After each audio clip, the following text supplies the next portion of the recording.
nin u dhashay dalka Pakistan ee ku nool caasimadda dalka Ingiriiska ee magaalada London ayaa wuxuu bilaabay inuu aruuriyo lacag fara badan si uu ugu caawiyo dadweynaha Soomaaliyeed ee abaaraha uu ku dhuftay ku nool deegaano fara badan oo ku yaala gudaha dalka Soomaaliya.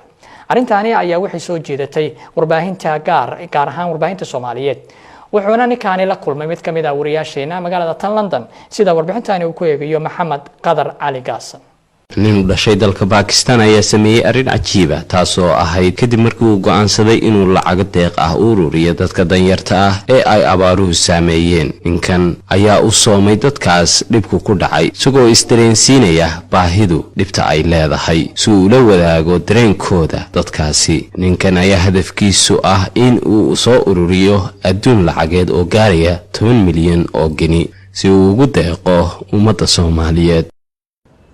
People dying in Somalia with hunger and thirst, and honestly speaking, I make a witness that I felt big shame that here we are eating and we eat so much that we have to do exercise to digest it, or we have to eat tablets like cholesterol, blood pressure, heart attack, just to control whatever we eat.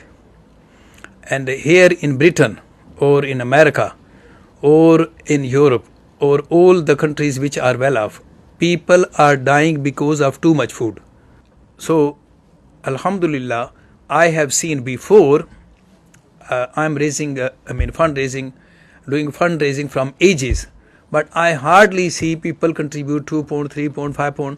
But now, Alhamdulillah, when I started this fasting is not like Islamic fasting that finish at sunset, but I have done fasting until either we raise 10 million pound or Allah subhanahu wa ta'ala give excessive rain in that land to finish the problem.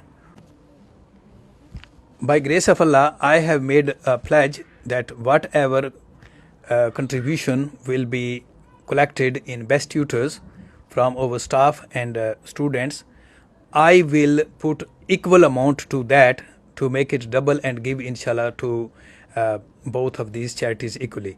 Say for example, if 50,000 pound is collected, I will add 50,000 from myself, and if 100,000 will be collected, inshallah by grace of Allah, I will add 100,000 to make it 200,000. So please pray to Allah subhanahu wa ta'ala that Allah subhanahu wa ta'ala give me tawfiq to do it. Jazakallah. Anagoo gabdhaha hooyooyinka best tutors shaqaalaha waxaan sameynay collection lacagtaas oo ugu talagalay dadka masaakiinta ah ee abaaraha ay ku haystaan wadamadeena. lacagtii marka waxaan soo collect gareyn in one day lacagtii maanta aan gudoominaynaa wixii markan hadda ka dambeeyay waxaan isku dayaynaa inaan maalin walba aan lacagtaas aruurino. tihiin maanta waxaan halkan u nimid walaalkeen wuxuu ka mid yahay dadyowga ma garanaysaa haddaynu khaasatan weliba Soomaalida nahay aad inoo caawiya mashaariicda faraha badan aan sameynay wax ka qabtay khaasatan riigaga ilaa iyo 6 riig ilaahay sabab uga dhigay ma garanaysaa inala qoday mashaariicdaas oo dhan wadankii nala tagay mashaariic waaweyn oo fara badan doonayay inuu nala qabto. ilaahay waxaan uga baryaynaa inuu ilaahay barakeeyo. walaalayaal waxaan idin sheegayaa maanta waxa weeyaan madad 50 saacadooda wuxuu ku jiray cuntadii ayuu joojiyay.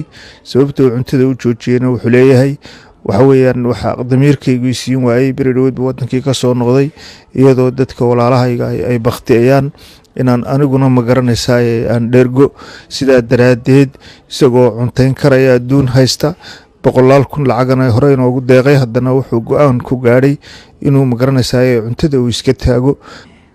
aad ugu faraxsanahay Dr. Nasir iyo best tutor lacagtii aruuriyeen ummadda Soomaaliyeed. ruuxantii dib aad u weyn jira. waxaan loo baahan yahay ummadda Soomaaliyeed inaan ka qayb qaadano. necessary maaha inaan maaragtay labadan charity in lacagta la siiyo, laakiin waxaa necessary in ummadii la wada gaarsiiyo. qof walba beeshuu Soomaaliya waa dhul weyn weeye, qof walba wuxuu gaarsiin karo inuu gaarsiiyo, charity ugu dhiibi karo ugu dhiibo. Maxamed Qadar Gaasan, Cable TV, London.